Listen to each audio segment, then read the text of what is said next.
जगातील सर्व महामानवांना ज्यांनी ज्यांनी समतेसाठी, न्याय, बंधुतेसाठी जगाला आपल्या विचार आणि आचारातून संदेश दिला, अशा सर्व महामानवांना विनम्र अभिवादन। आज या ठिकाणी बामसेफचं 35वे राज्यव्यापी अधिवेशन आहे आणि विशेष करून अतिशय महत्त्वाची चर्चा सकाळी मलाही ऐकायला मिळाली। विशेष करून जे सकाळी अध्यक्षस्थानी होते आपले उद्घाटक डॉक्टर प्रदीप आगलावे सर, त्याचबरोबर विशेष अतिथी प्रतिमा शिंदेजी आणि अध्यक्षस्थानी असलेली आपली उपाध्यक्ष बामसेफ दिल्ली डॉक्टर दीपा श्रावस्ती आणि 72 वर्षीय तरुण माझे लाडके मार्गदर्शक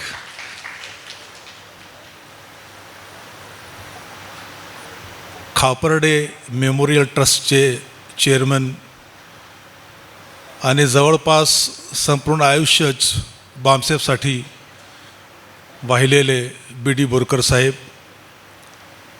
आणि आज जो दुसरा सेशन म्हणजे पहिलाच सेशन या कार्यक्रमाचे अध्यक्ष माननीय MD चंदन शिवेजी, त्याचबरोबर इथे असलेले सर्व बंधू भगिनीनो, मी येतानाच आदरणीय अध्यक्ष साहेबांना विचारलं की किती मिनिटं, कारण काय की बोरकर साहेबांनी सकाळीच उत्तम प्रकारे त्यांनी सांगितलेलं आहे की वेळेचे बंधन आवश्यक आहे, आणि मी पण साधारणपणे वेळेची मर्यादा पाळणारच व्यक्ती आहे, म्हणून त्यांना विचारलं की किती, आणि त्यांनी सांगितलं की जवळपास 20 मिनिटे। न उत्तम आहे, 20 मिनिट पाहिजे, आणि कमीही नाही जास्तही नाही असं माझं मत आहे, कारण माझ्यानंतर देखील आमचे आदरणीय ॲडव्होकेट हाके साहेब हे उत्तम प्रकारे याच विषयावर मत व्यक्त करणारे आहेत। जिंदा रहना है तो हर सांस हुकूमत से न मांग,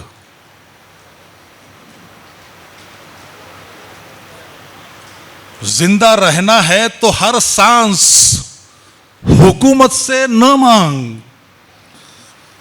मुंसिफ खुदा खुद है, रहम अदालत से न मांग। सध्या जी न्याय व्यवस्था, न्यायपालिका आणि जजेस गेल्या अनेक वर्षापासून जी न्यायपालिकेची न्यायाधीश पदावर बसलेली व्यक्ती ज्या पद्धतीने न्यायव्यवस्थेची खिल्ली उडवत आहे ते तुम्ही आम्ही बघत आहोत। जिंदा रहना है तो हर सांस हुकूमत से न मांग, मुंसिफ खुदा खुद है, रहम अदालत से न मांग। जिंदगी भीख है अगर, जिंदगी भीख है अगर, तो न मिलना बेहतर, और अगर हक है तो इतनी शराफत से न मांग।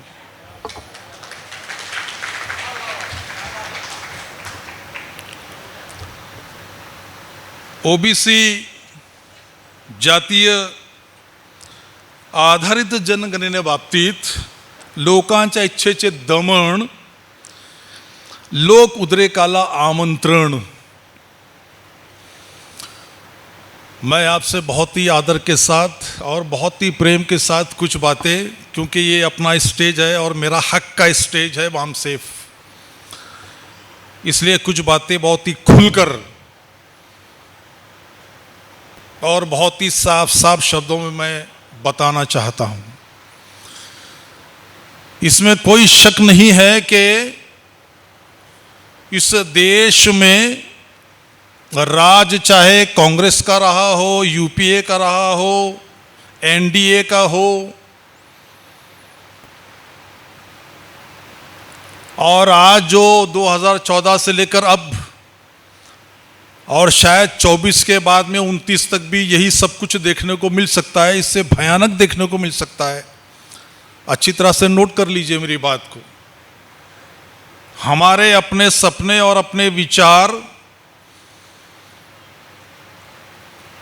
और जो जमीनी सच्चाई चल रही है उसको ठीक ठीक न समझने का जो हर्जाना और नुकसान है वो हमको, आपको, सबको भुगतना पड़ेगा।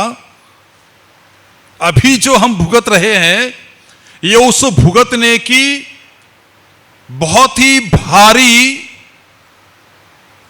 जैसे जमीन काश्त करने से पहले उसको जोता जाता है, हल चलाया जाता है, फिर बीज बोए जाते हैं, ये सब उसकी तैयारी है। और 2024 के बाद में उसके फल, अभी जो हम खा रहे हैं वो फल नहीं है, ये सारे लिटमस टेस्ट हैं।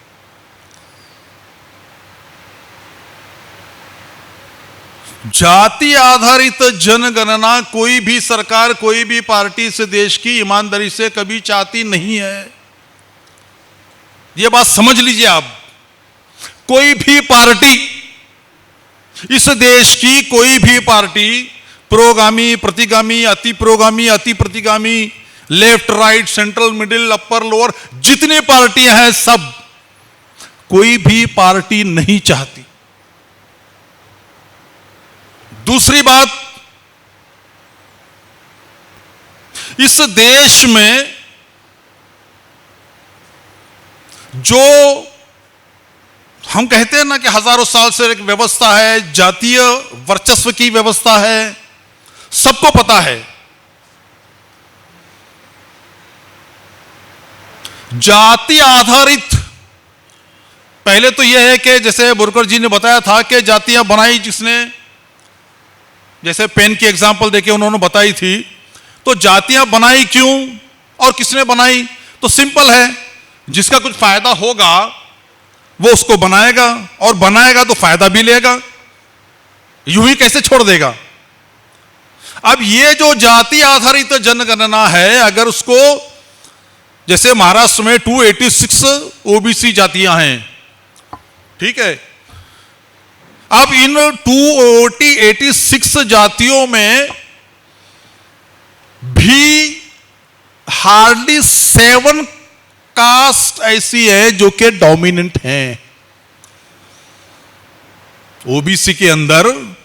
जैसे माड़ी है, जैसे धनगर है, जैसे कुणबी है, बंजारा है, कुछ कास्ट 6 से 7 ऐसी है जो कि पूरे ओबीसी को रिप्रेजेंट करती हमको दिखाई देती है। और करीब करीब 150 जातियां ऐसी है जिनको आज तक कॉरपोरेशन, आमदार, खासदार, विधान परिषद छोड़ दीजिए आप, वो लोग कॉरपोरेशन में भी एक प्रतिनिधि नहीं बैठ सके, वो भी ओबीसी हैं। 150 से ज्यादा जातियां ओबीसी की। तो फिर ये टोटल जो ओबीसी, जाति आधारित गणना सबसे ज्यादा कौन चिल्ला रहे? ओबीसी ना। एससी और एसटी, इनसे कई गुना ज्यादा ओबीसी चिल्ला रहा है। जैसे महाराष्ट्र में बताया जाता है कि 52% ओबीसी कास्ट है, तो उनको लिए 27% ओबीसी का रिजर्वेशन है।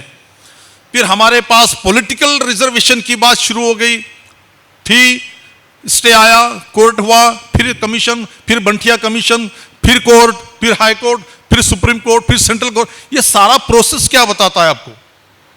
अभी भी कोर्ट में है ना। पॉलिटिकल रिजर्वेशन फिर हमारे सामने एक खिलौना है।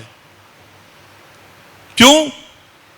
पॉलिटिकल रिजर्वेशन से हम यह समझकर चल रहे हैं कि हमारे कुछ ओबीसी के प्रतिनिधि अगर कॉरपोरेशन में जाएंगे तो समस्याएं खत्म हो जाएंगी या समस्याएं कम हो जाएंगी। ओबीसी की समस्याएं कम नहीं होंगी, जो लोग चुनकर जाएंगे शायद उनकी कुछ समस्याएं सुलझ जाए, ओबीसी की नहीं।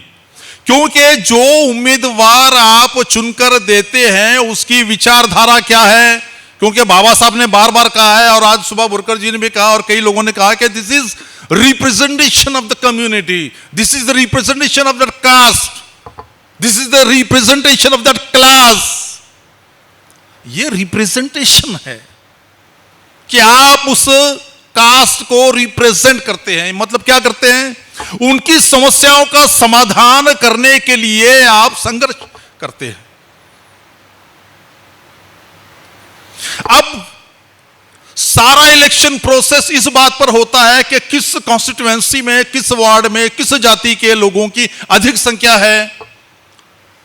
अब जो उम्मीदवार या टिकट लेने वाला जो भी उम्मीदवार बनता है वो पार्टी की आइडियोलॉजी को अपनाकर उस पार्टी के एजेंडे को अपने समाज में इंप्लीमेंट करता है, न कि समाज का एजेंडा, समाज की आइडियोलॉजी और समाज का काम पार्टी में इंप्लीमेंट करता है। पार्टी को क्या चाहिए, उम्मीदवार चाहिए, कौन सा चाहिए, जो पार्टी के एजेंडे को समाज में इंप्लीमेंट करे, समाज के एजेंडे को पार्टी में नहीं। इसीलिए मुर्मू जी राष्ट्रपति बनती। लेकिन ठीक उसी वक्त 3 दिन के बाद एक आदिवासी महिला के साथ और बड़ी संख्या में लोगों के साथ जो अत्याचार अन्याय होता है उसके बारे में एक शब्द भी नहीं बोल सकती। तो इसका मतलब यह है कि मुर्मू जी को अध्यक्ष यानी कि राष्ट्रपति बनाना बिल्कुल सही था। बीजेपी ने जो काम किया है कि यस, ऐसा ही हमको राष्ट्रपति चाहिए जो कि हमारे मर्जी से हमारे एजेंडे पे चलने वाला हो। अब लोग बाकी के बहुत खुश होते हैं, अरे भाई एक बार पहली बार आदिवासी को मिला तो मिला, और वैसे भी कौन सा व्यक्ति उस पद पर जाकर कौन सा तीर मार रहा है, सभी तो एक से बढ़कर एक निकम्मे हैं। चलो कम से कम इस बहाने एक आदिवासी महिला को कुछ तो सबसे बड़ा पद राष्ट्रपति का तो मिला, यह भी समाधान है। अब अगर आप ज्यादा बोलोगे तो देखो यार, जब उसको मिला, उस जाति को मिला, इस जाति को मिला, इस जाति को मिला, तो तब तो आपने कुछ नहीं बोला। अब पहली बार आदिवासी को मिला है तो आप चिल्ला रहे हो, यह भी प्रॉब्लम है हमारे पास। इसलिए बोलते वक्त फिर भी शब्दों का बड़े मर्यादा रखकर बोलना पड़ता है, क्योंकि गलतफहमी बहुत होती है और हमारे पास जात का अहंकार तो बहुत है। कोई भी जात किसी भी दूसरे कास्ट से अपने आप को छोटा नहीं मानती, लेकिन हर कास्ट दूसरी कास्ट को छोटा मानती है। कड़वी सच्चाई है। और ऐसी परिस्थिति के अंदर जब हम जनगणना की बात करते हैं तो याद रखिए कि ये जनगणना, जैसे सबसे पहले 1906 में, मैं समझता हूं जहां तक मुझे याद पड़ रहा है, 1906 में पहली मर्तबा मुस्लिम लीग ने राउंड टेबल कॉन्फ्रेंस में ब्रिटिश के सामने डिमांड रखी थी कि इस देश में जाति आधारित जनगणना होनी चाहिए, पहली मर्तबा। और फिर 1911 में भी, फिर 1921 में हुई, और बाद में उस वक्त तो 1906 में तो बाबा साहब अम्बेडकर स्कूल जाते थे।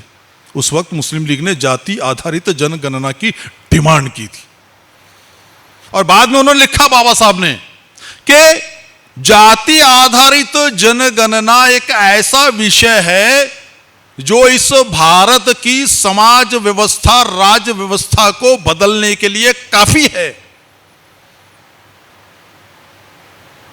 और बाबा साहब ने उन जो मुस्लिम नेता थे दो भी, उनका आभार भी प्रकट किया है। अब उसके बाद में देखिए छत्रपति शाहू महाराज ने 1902 में कोल्हापुर यहां पर शैक्षणिक संस्था बनाई, हॉस्टल्स बनाए, मुस्लिम के लिए बनाए, लिंगायत के लिए बनाए, जैन के लिए बनाए, चर्मकार के लिए बनाए, उस वक्त जो पूर्वश्रमी मतलब महार, ये सब के लिए बनाए, हॉस्टल बनाए रहने के लिए, खाने के लिए और पढ़ने के लिए। पूरे कोल्हापुर संस्थान से बच्चों को बुलाया पढ़ाने के लिए। उस रिजर्वेशन और एजुकेशन पॉलिसी को बाद में हमने जो है अभी पिछले, मैं समझता हूँ 15 साल पहले हमने राइट टू एजुकेशन, है ना, हर बच्चे का पढ़ने का मूलभूत अधिकार। बहुत सारे लोग इसमें गड़बड़ करते हैं कि बाबा साहब ने हमको शिक्षण का अधिकार दिया है। एक जगह प्रोग्राम था, एक ऐसे ही प्रोग्राम में तो हमने थोड़ा सवाल क्वेश्चन आंसर का सेशन भी था, मतलब आप पूछिए कुछ भी। तो एक आदमी मतलब आदमी नहीं बल्कि लड़का खड़ा हो गया, उसने कहा कि बाबा साहब ने अगर शिक्षण का अधिकार दिया है तो फिर बाबा साहब बैरिस्टर बने, उसको कौन अधिकार दिया? फिर बाबा साहब के पिताजी भी जो है रामजी सकपाल, वो भी तो अंग्रेज की फौज में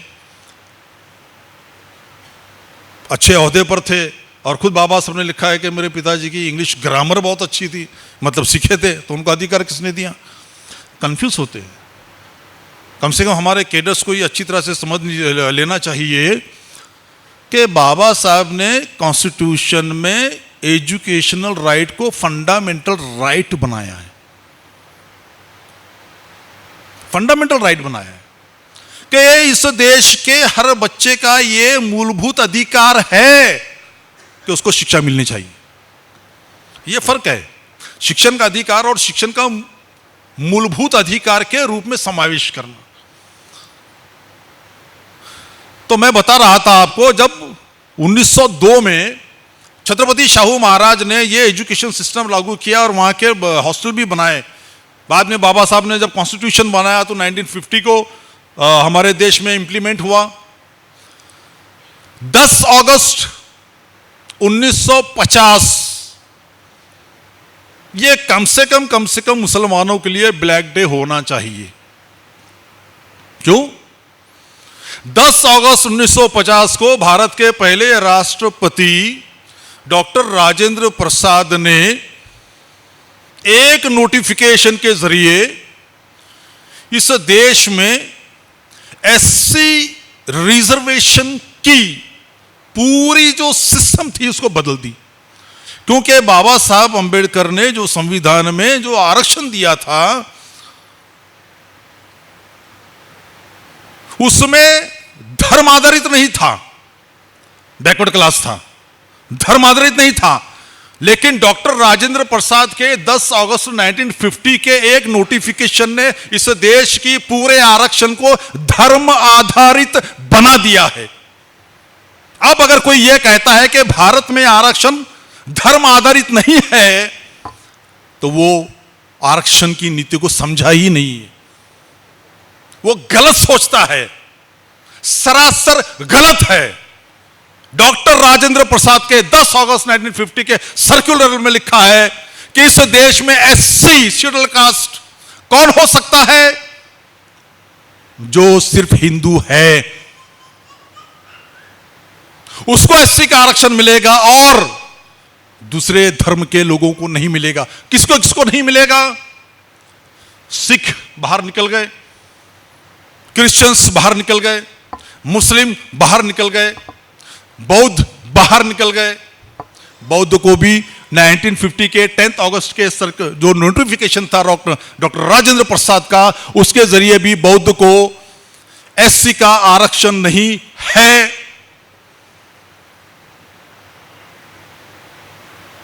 1956 में सिखों ने बहुत बड़ा आंदोलन किया दिल्ली, हरियाणा, पंजाब में। तब पहली मर्तबा सिखों को एससी आरक्षण में फिर शामिल किया गया सिखों को। 1990 में जब रामविलास पासवान वीपी सिंह की सरकार में समाज कल्याण मंत्री थे, उन्होंने कहा कि इस देश के 9 बौद्धों को, यानी जिन्होंने बौद्ध धर्म स्वीकार किया है, उनको भी एससी का आरक्षण मिलना चाहिए। वीपी सिंह ने 1990 को बौद्धों को भी एससी का आरक्षण दिया है। उसके पहले जितने बौद्ध हैं अपना सर्टिफिकेट देख लो, धर्म हिंदू, जात बौद्ध, महार, इस तरह के थे सर्टिफिकेट्स। 1990 में रामविलास पासवान के कोशिशों से वीपी सिंह सरकार ने जो नया नोटिफिकेशन किया, अमेंडमेंट किया, उसके जरिए क्या था, बौद्धों को भी अब एससी का आरक्षण मिलेगा। अब हमारा क्या समस्या है? देखो, मुसलमानों को तो यह समझ लेना चाहिए कि आरक्षण धर्म आधारित नहीं है। सभी कहते हैं ना, अभी महाराष्ट्र की सरकार ने 5% मुस्लिम आरक्षण दिया तो देवेंद्र फडणवीस ने कहा की हे बघा, मी तुम्हाला सांगतो की महाराष्ट्रात किंवा कोणत्याही देशात, भारतात आरक्षण धर्मावर आधारित नसल्यामुळे मुस्लिमांना आम्ही आरक्षण देऊ शकत नाही। 100% चूक, खोट, लबाड। या देशातलं आरक्षण 100% धर्म आधारित आहे, हे मी वारंवार सांगतोय। राजेंद्र प्रसादचा सर्क्युलर तुम्ही शब्द शब्द अभ्यास करा। पुन्हा मुस्लिमांना प्रश्न विचारला जाता की तुमच्या धर्मात जाती नाही, मग तुम्ही एससीचे आरक्षण का मागता? बौद्ध धर्मात आहे का? मी छोटासा अभ्यासक आहे किंवा अभ्यास करीत आहे बौद्ध धर्माचा। अजूनपर्यंत माझ्या अभ्यासात बौद्ध धर्मात जाती आहेत आढळलेलं नाही। शीख धर्मातही नाही,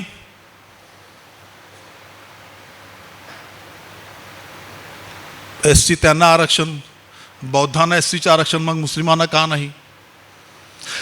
धर्मात नाही आरक्षण, जाती बरोबर आहे, 100% बरोबर। इस्लाम धर्मात जाती नाही, उच्च नीच नाही, भेदभाव नाही, बरोबर। भारतीय मुस्लिमात आहे ना, भारतीय मुस्लिमात आहे ना। तुम्हाला एक उदाहरण म्हणून सांगतो, संपूर्ण जगात सर्वात खालचा जो काम आहे तो मेहतरचा, ज्याला एक शब्द आहे भंगी, भंगी घातलेलं, बंदी आहे शब्द वापरून ये वगैरे, समजण्यासाठी मी सांगतो। संपूर्ण देशातील वेगवेगळ्या जातींच्या तो मेहतर म्हणजे काम करणाऱ्या व्यक्तीला एससीचं आरक्षण आहे। मुस्लिमाला काय? मुस्लिमामध्ये आहे ना, मेहतर आहे।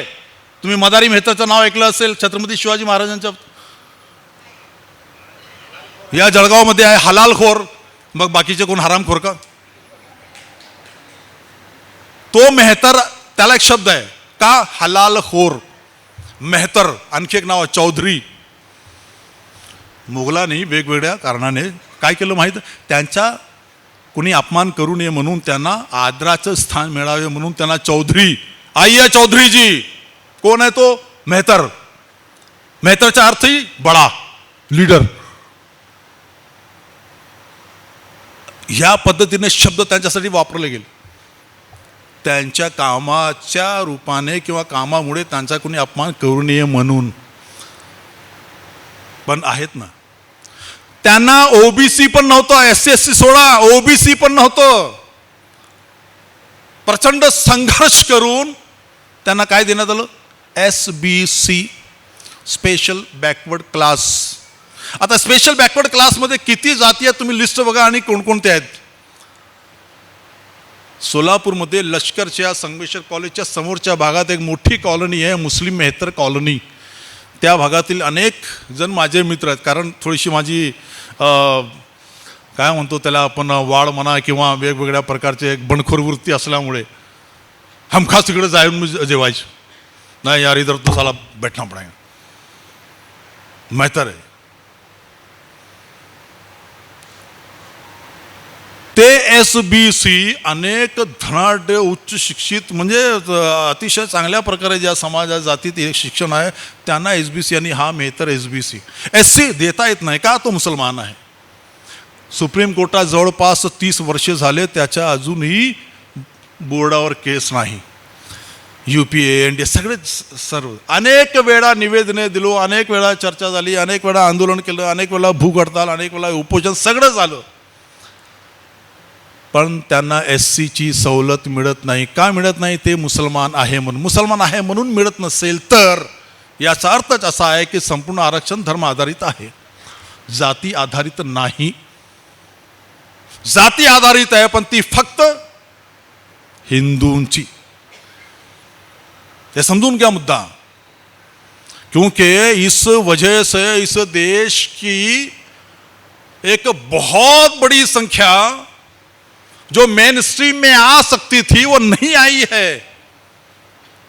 एक बहुत बड़ा वर्ग जिसको सामाजिक तौर पर, शैक्षणिक तौर पर आगे आ सकता था, उसको जानबूझकर पीछे रखा गया है. और ये लाखों लोग हैं जो मेहतर जाति के.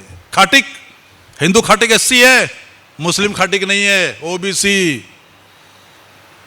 वो भी खाटिक है, ये भी खाटिक है. कहां? अरे इस्लाम धर्म स्वीकार करने के बाद भी जो उसका व्यवसाय था, जो रोटी रोजी के साधन थे, वो तो वैसे ही रहे. वो बदले क्या? वो नहीं बदले. वो जो कल काम करता था आज भी वही काम करता है. वो मतलब उसका रोटी रोजी का साधन वही रहा, धर्म बदल गया. आरक्षण चला गया. उधर खाटिक था तो मिलता है, इधर कुरैशी है तो नहीं मिलेगा, क्योंकि आरक्षण धर्म आधारित है. और आखिरी बात,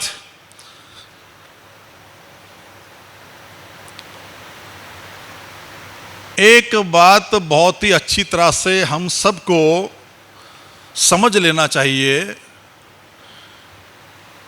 कि इस वक्त सबसे बड़ा हमारा जो टारगेट होना चाहिए वो इस देश का संविधान, न्याय व्यवस्था और लोकशाही. और ये तीनों को अगर बचाना है तो हमको स्ट्रैटेजी, देखिए विजन की मैं बात नहीं कर रहा हूं, मैं स्ट्रैटेजी की बात कर रहा हूं. स्ट्रैटेजी बदलनी चाहिए और पल पल बदलनी चाहिए. अगर संघ अपनी स्ट्रैटेजी बदल सकता है, सबको हिंदू बनाने के लिए वो अपनी स्ट्रैटेजी बदल सकता है.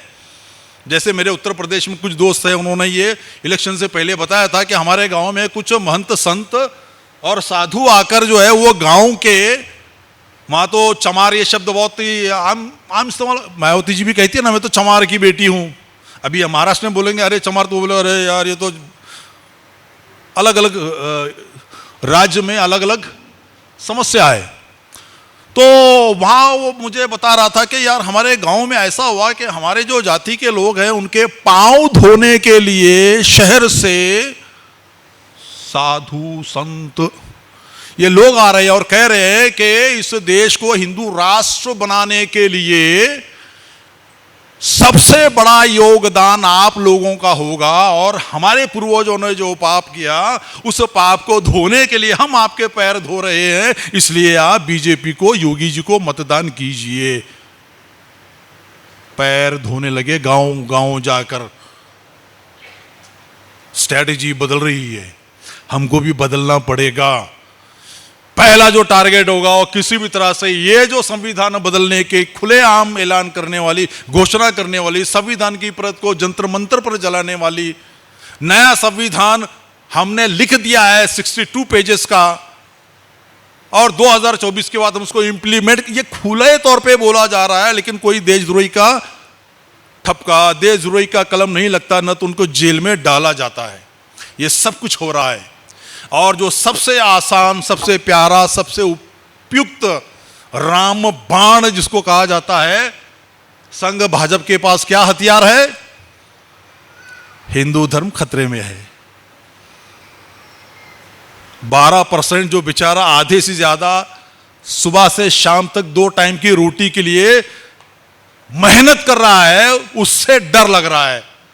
यह डर एक आभासी शत्रु पैदा किया गया मुसलमान के नाम से, और बार बार उसका डर दिखाया जा रहा है ताकि जो हमारा SC ST OBC, क्योंकि ये आज उस धर्म की जहां हजारों सालों से उनकी